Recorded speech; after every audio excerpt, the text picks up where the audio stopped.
Hey, I'm Cecil. I'm in third year kinesiology, and you're listening to CHRW 94.9. You're listening to the Forum on CHRW. My name is David Seston. This project is designed to be a free and open area for students to ask the hard questions. It is for the students, by the students, and instead of a space for lecturers and academics, it's for the average student to ask questions and say what's on their mind without fear, in the hopes of sparking conversations around campus and around the world. And yeah, I almost did it again. We're not back. We haven't gone anywhere. We've literally just been discussing what we were talking about. So we're here, and we're talking about mental health. And again, I'm joined by Maddie, Athena, and Amon, and we're talking about a hard one, and that's mental health. And it's hard not because the resources aren't there, not because there aren't people who will support you, but because of how you think others are going to perceive you. I think that's the core element of it. So I'm going to turn to Maddie for a minute, because he has a sister who's dealt with it, or is dealing with it, because it is an ongoing sort of fight. And it's touched his lives in many, many ways. And there are a couple of ideas that are coming up on campus, and I think they stem to some really great ideas. So I'm just going to turn it over, and Maddie just says it so much better than me.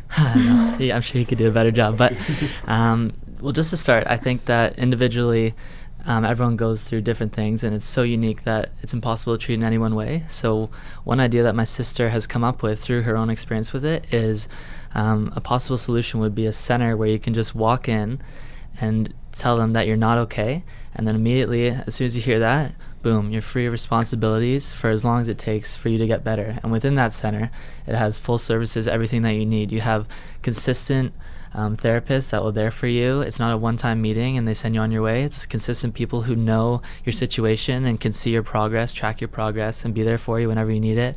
Also, if there's not enough therapists available, it's group talks with people who are going through similar things as yourself, so that you can feel comfortable sharing your experiences and know that you're not alone, people are going through the exact same thing.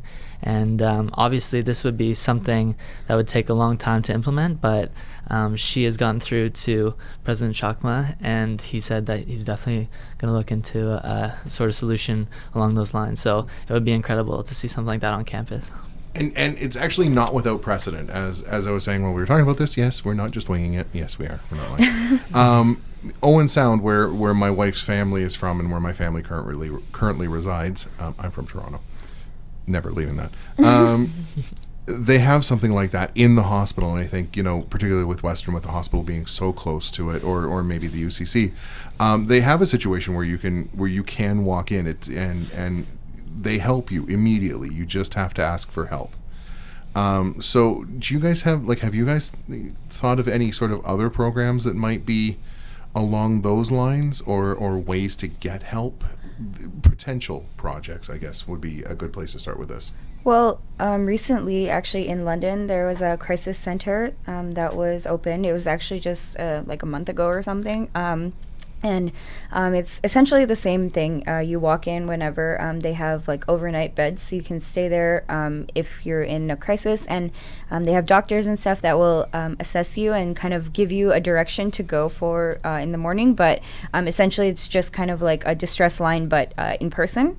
But I think that one of the problems with this is the location of it. So it's very far from campus. So for students, it's not particularly accessible. It's in an area of the city that a lot of students have never been to or are not comfortable with going to.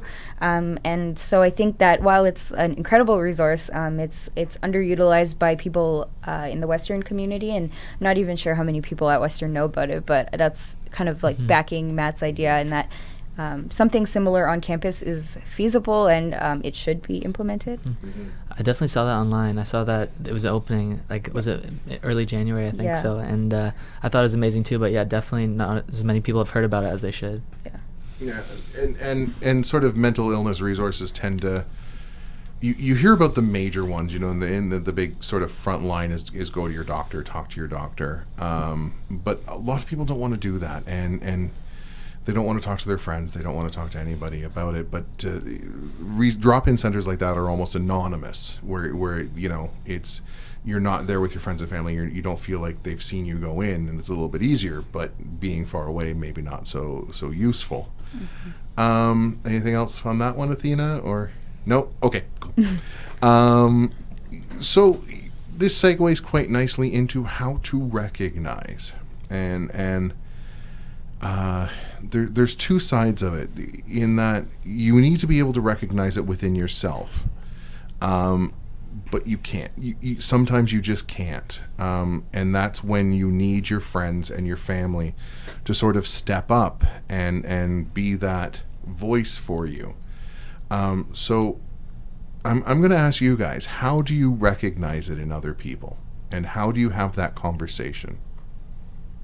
Is anybody brave enough to go first? I guess I will again. So I think I think that we've all heard the kind of like asking people how they are, and if you notice that people are exhibiting signs that are typically associated with mental illness, to kind of like check in on your friends. But I think that the harder part comes when you don't see the signs. Just, I guess, like for me, one of the biggest things I've learned this year is to be, I guess, not forceful, but to check in on people frequently and on a deeper level than just, hey, how's it going? How's your week? Because a lot of the problem with, like I mentioned earlier, diagnosing this is that people are afraid to show that they're displaying these symptoms. They may not know that they're symptoms of mental illness, and they may be afraid of judgment that they'll receive. So I think that as an observer, by breaking down those boundaries from the get-go, it's easier for the person to be vulnerable, and like then you can more easily see the symptoms that otherwise you might have to like dig up for a while and miss.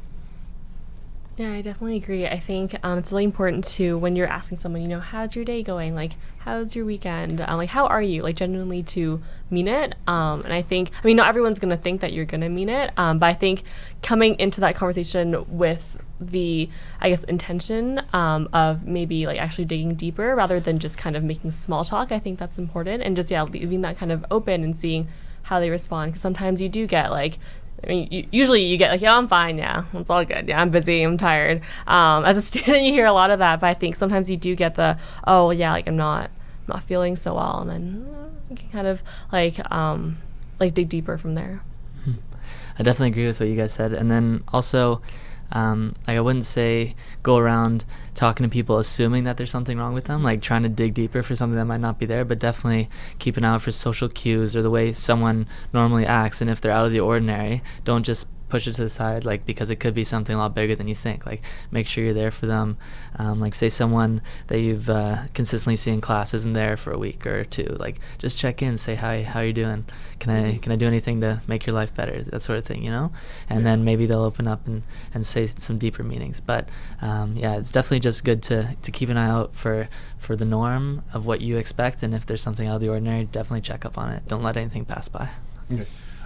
So here's where it gets a little weird. Do you guys know what the symptoms are internally? I don't know if you guys have ever suffered from depression, and if you have, I don't think this is maybe, unless you really want to talk about it. But there are certain things you go through, and the worst part about it is they're complete opposites, and so this is one of those points where if you guys know to talk about it, I'm going to hand it over to you guys. Maddie and Aman are mentally playing chess as to who's going to go first. It's kind of fun to watch. Aman's doing a great job. You go first. I just like being in psychology. I think that sure. We kind of like, this is a beginning psychology course material. Like it's almost like you were brought in specifically for your expertise on this one. Almost. Wow, what a coincidence. So I think that, like, being from my background, I know what the symptoms are, like experiencing them, and also like watching them from afar, just like through different courses. But I think that that's kind of like an issue, is that it's kind of hard to spot it within yourself. So for example, one of the symptoms that we've learned about with depression is anhedonia, which is basically like a loss of interest. And that when you're experiencing it, you may not realize it, because that could be attributed to like, oh, I'm just like changing, or I'm just tired, or like I'm just lazy, but in fact these are actual symptoms, but then you don't realize those things until they kind of compound into something bigger, and then you're like, oh, oh no, oh darn, where did that come from? You broke the record. Brief pause here while Aman composes herself. Oh, that's it. That's it. Do you have anything to add into that one, Maddie, while I edit this out? That's okay. I think Iman did a great job covering. Okay. Well, that was just one symptom. The big thing is, if you know anybody who suffered from it, it goes in cycles, and some days you don't know where they're at, and they don't even know where they're at. I've had some friends go through some really bad times, so this is why it's a personal interest to me. Other things are, you're going to be incredibly tired all the time, but you don't want to sleep. It's a huge sort of balancing act. The only reason you sleep is because you're flat out exhausted. As Aman said, disinterest in things, or you're going to focus completely on one or two things and have that envelop your entire life. Weird shifts in moods, irritability, and then obviously the biggest ones that you need to watch out for in your friends as well as yourself are thoughts of suicide, particularly in a lot of mental illnesses. OCD, it starts to take over your life. If you start noticing that you have to do things in a certain pattern, or have thoughts that just continuously cycle through your head, these are big things to watch out for. Schizophrenia, which has touched some friends of mine's family, is a really hard one, because if you notice something's going in a weird way, if you notice somebody's acting different, voices aren't always there, but it can be present, and that's usually a telltale sign that somebody needs help. And all of this it's hidden, I think is the easiest way to say it. There's no, you need to, as Maddie said, and I think Aman said, and Athena, you have to know the other person, and you have to genuinely listen to them. Before we go sort of to as I double check my time here and see where we're at. Yeah, we're good. There is one other thing to talk about, and that's, if it has touched you, there is a secondary bleed off from it. And I don't think that's talked about as much either, particularly for two of you going into this field, that it will touch you and see it. For those of us who have been touched by it ourselves, when something happens and you realize that somebody is depressed and you may not have seen it, or schizophrenia has touched them, and you realize that you were a little bit harsh to them, that when you didn't know what was going on, it starts to affect you, and I'm going to ask if it's okay, if you guys are okay to talk about it, because I know it has touched your lives. Do you guys mind talking about how it's touched your lives, and how being a secondary to it is? Do you guys want to? Yeah. Go for it, please. Whoever wants to go first. Okay, I can take the lead here.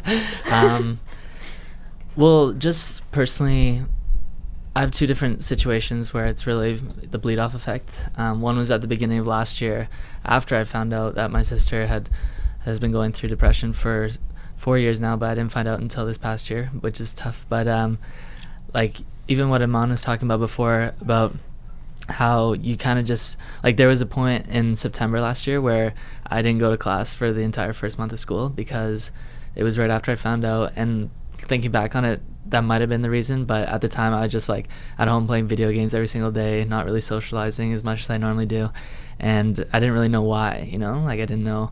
I guess I didn't think anyone would miss me if I wasn't in class, or it's kind of just I was doing my own thing, you know what I mean? But eventually you move past it, you realize that everything's gonna be okay, and people make progress, just like my sister did, and it gets better. And then the second situation was this past semester when a member of our social science soft team passed away. And it's kind of what you're saying, like you're doubting yourself. Like, did you do everything in your power to try and make that person as happy as you possibly could?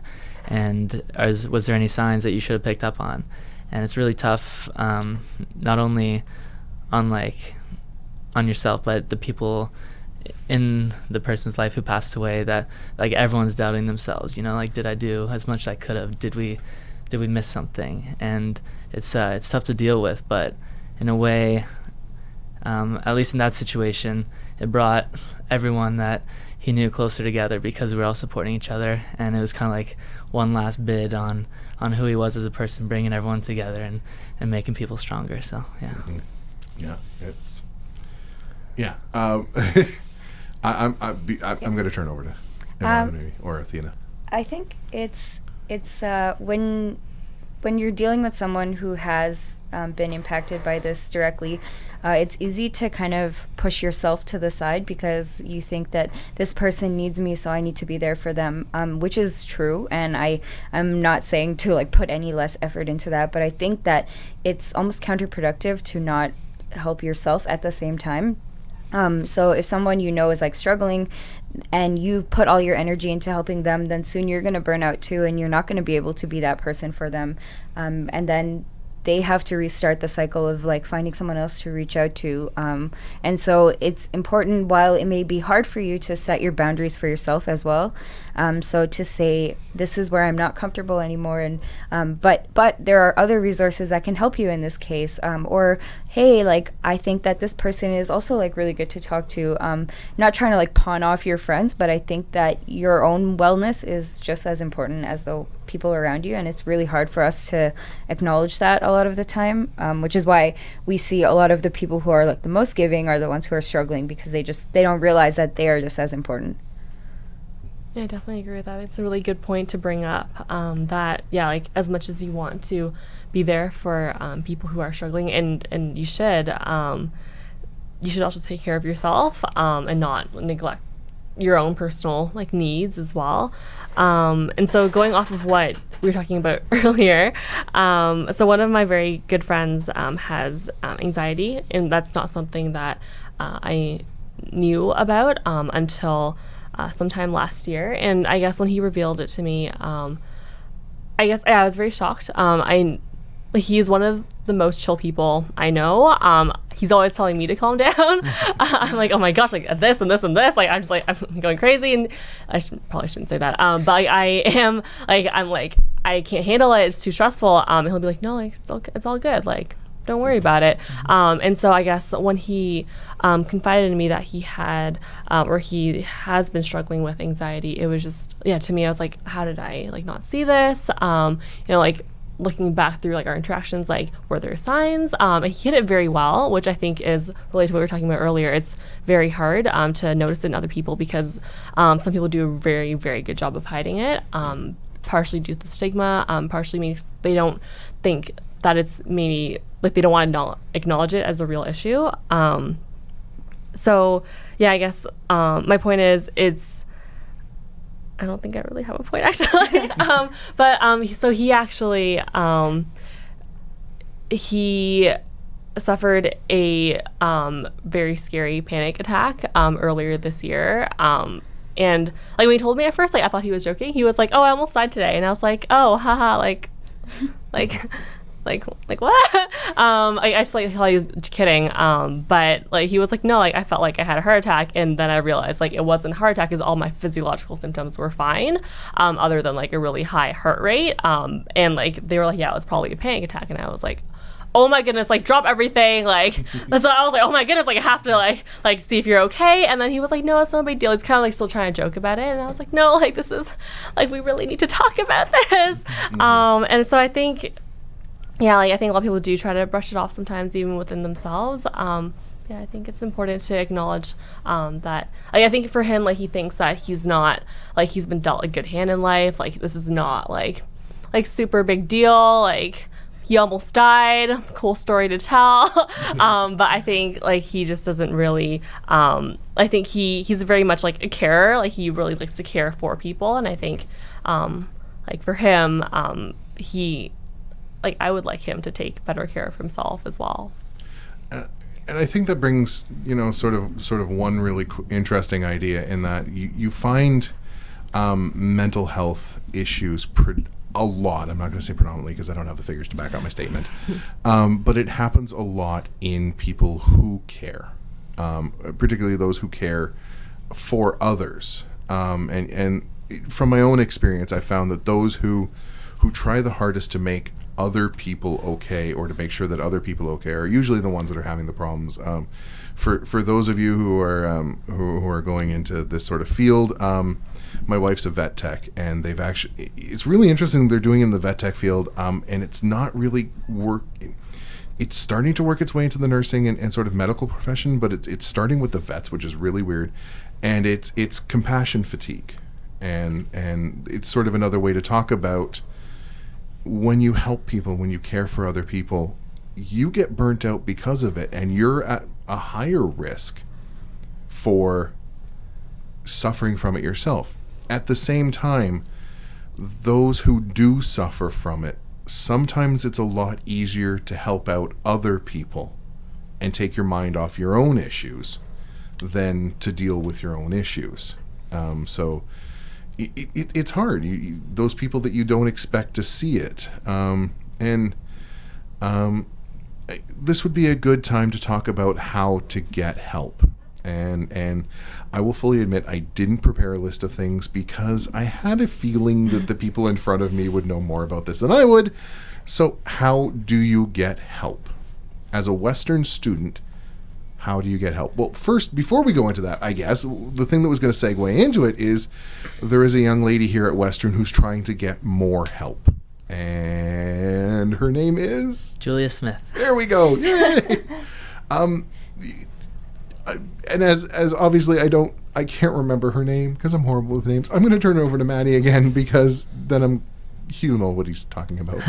Well, she was a student at Western, and she just feels like campus is very under-resourced as to getting help for mental health issues on campus. Like, you can put in your name, but it's going to take 3 weeks, 2 weeks, like however long, whatever it's backed up to actually get that help that you need. And then by the time you get that help, you might already be better or the opposite, right? Mm-hmm. So what she did is she started a petition online to try and get people on board with her to help get her voice heard and finding more in the budget to provide mental health resources on campus. And she's amassed like a massive following. I know she was up to like 2,500 signatures within the first week maybe, and then she's she's already had a meeting with one of the mental health resource coordinators on campus, and has a meeting with Amit Chakma lined up to really try and express a larger voice than her own about it's not just her that's thinking they need more help. It's all these people who have signed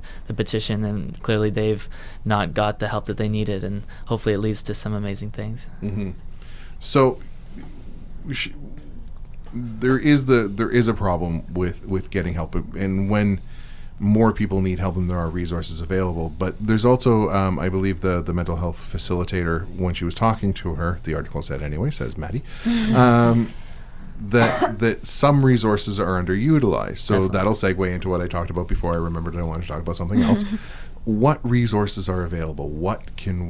How do you get help? You got this, Ima. So I think that, like we've been mentioning, there are actually a lot of resources on campus, but a lot of them are not known to students. And so there's kind of like two sectors of support. So there's support for if you're struggling, but there's also support in like maintaining your mental health throughout the year, even when you're not struggling with anything. And I think both are equally important, and there are resources on both sides. So if you are struggling, there's resources like the Peer Support Center and Student Health Services, and Student Development Center has drop-in crisis counseling on weekdays. There's also a phone number specifically for Ontario University students known as Good to Talk, and you can call at any time, like 24/7. They have someone to talk you out of a crisis. And then also there are groups on campus like Distress Tolerance. There's also like a lecture series for people to go to, like deal with things like perfectionism and body image and things like that. And there are forms of seeking help for yourself that are more passive, like going to these lecture series, and also more active, like participating in a group. But the good thing is that they're all free. And so this is like prime time to utilize these things. And a lot of people like don't know that they exist, but they're still like really awesome resources to go utilize. And then also the things to maintain mental health throughout the year. So there's a new wellness education center that just opened in the basement of the UCC. And they have a lot of resources available. You can go and like, they have like a million pamphlets there. And the university just released a mental health resource guidebook also. So you can look through that for things on campus, off campus. But one thing that I thought was pretty cool in the Wellness Education Center is that any student can rent out, they have like a room in there, and it has like yoga mats and stuff, so you can like have your own yoga session like in the middle of the day if you want, or like whenever. And that room is also available after hours for if you just like need some space and stuff. So I think that like obviously I could go on forever, but there's so much on campus. But I think that like obviously we like focus on the main ones like student health services and student development center, whereas there are a lot of other things that sometimes people might be better suited for. Yeah. Okay. We're hitting the end of it. This is one of those subjects where it really depends on what we focus on, depends on how long we can talk about an individual, and there are so many different mental health issues out there. And they are all important. Everybody who suffers from it is important. Everybody who helps them is important. So before I kind of do my last little spiel, does anybody else want to add anything to the people who are listening? No? Well, I guess, since I haven't talked enough already, I think it's just always important to, like, if you're struggling, there are so many resources and there are so many people that are willing to listen to you. So even if you feel like you don't really know where to turn, I think that just reaching out with your little like white flag and asking for help is the best way to start. And there will always be someone on the other end waiting. Yeah. And there's no shame for asking for help at all. I mean, we ask for help for like so many tiny things, and something as important as your health in your life, I think there's no shame in that at all. And then I'd say on kind of like the opposite end of the spectrum of maybe just like how to be a happier person. Obviously it's not a tip for everyone, but just like honestly just make the most of every day, be a kind person, be there for the people in your lives, and just like do what makes you happy. Don't feel like you have to conform and like stress yourself out studying on for a number on a sheet of paper, like a mark that may not mean as much as you think it will in the long run. Kind of just be the best you can be and try and make the most out of life. Perfect. The only thing I can add to that is it's okay to not be okay. And there's my alarm right as I start into it. Isn't it awesome? Yeah. It's okay to not be okay, and it's okay to ask for help. One of the things that stuck with me from O Week and the One Love and all that sort of stuff was the one family thing. And everybody at Western is here for you. It sounds selfish, it sounds horribly over the top, but if you're not okay, it's okay to go to somebody and say, I'm not okay. And everybody that you were just listening to and everybody on campus will listen to you and find you the help that you need. All right, that's it for this episode of the Forum. I really want to thank everybody for being here and for opening up. And once again, if you have any issues, if you want to talk about what we're talking about, there's the Facebook groups, there's the YouTube. Post a comment, let us know. All right, thank you.